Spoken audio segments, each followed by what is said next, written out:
Hello guys and welcome back to Planet 40k. Just a little video for you today, just a little update from Warhammer community.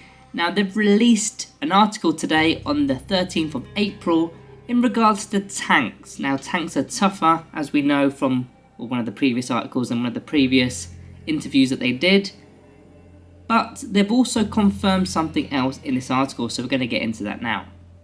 Right, so as you can see from the article, in fact we've not clicked the article, let's click the article. Vehicles are tougher in the new edition of Warhammer 40k.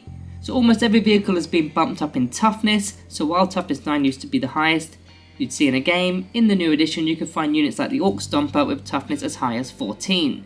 They then show the actual datasheet of a Space Marine Rhino for us to see, and there's a couple of new things in there that are quite interesting. So the two things I want you to focus on are in this abilities area, this core area, we've got Deadly Demise D3, Firing Deck 2, and they've actually explained what those mean. And with these we're going to actually convert that to a Necron Ghost Ark, and then I'm going to explain why this could be really good. On this paragraph here, at the same time Rhinos receive two core abilities common across many factions, Deadly Demise and Firing Deck.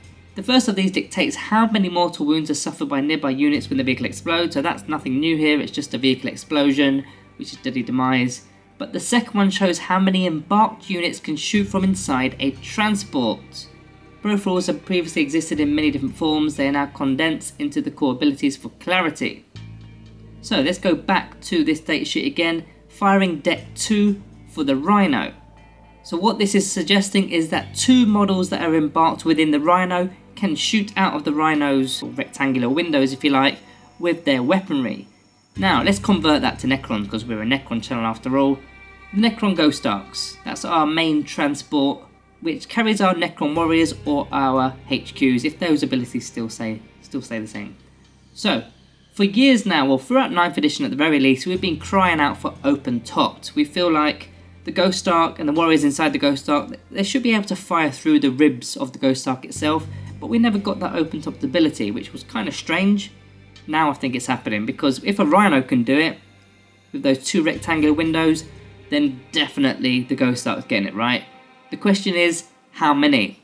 Now, I predict all 10 warriors inside. If there's 10 warriors inside, I think all 10 of them are going to be able to shoot outside of the Ghost Ark. I don't see any reason why they shouldn't. Or of course, if there's a HQ that's on board, then they will also be able to shoot out of the transport.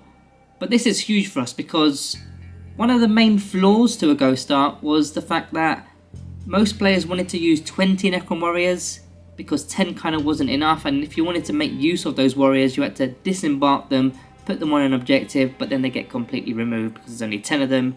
Reanimation protocol doesn't work as well with 10 models as opposed to 20, and that was a problem within itself.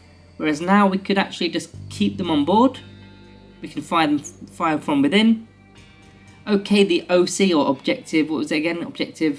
Objective control, that's the one. I took a moment to remember what it was. Objective control, okay, that won't be as high as it would be if you had those Necron warriors disembarked and on an objective, but if they are inside, they are protected and still firing out. So I think this is going to be pretty good for Ghost Arks in 10th edition, which I already thought Ghost Arks are pretty good anyway for 9th edition, especially towards the end of 9th edition. That's when I was using them the most. I mean, in fact, I did a 2,000 point Ghost Ark spam list. That was how that's my current list at this moment in time, in fact. So I can only see Ghost Arks on the up.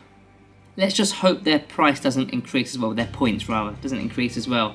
If this article is correct, which it is, because it's from Warhammer community, and my predictions are correct, then Necron Warrior is going to be shooting from Ghost Arks. Open topped has finally arrived.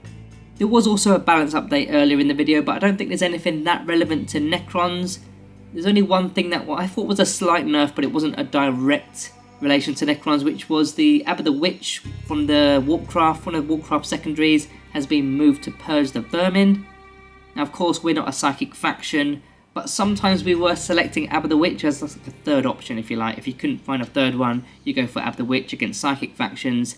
But now that it's a Purge the Vermin option, not Purge the Vermin, now that it's a Purge the Enemy option, it means we're not going to be able to select one of the other Purge the Enemy options.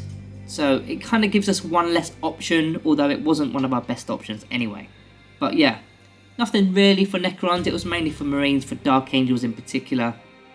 So yeah, other than that guys, all that's left to say, thank you all for watching, see you in the next one.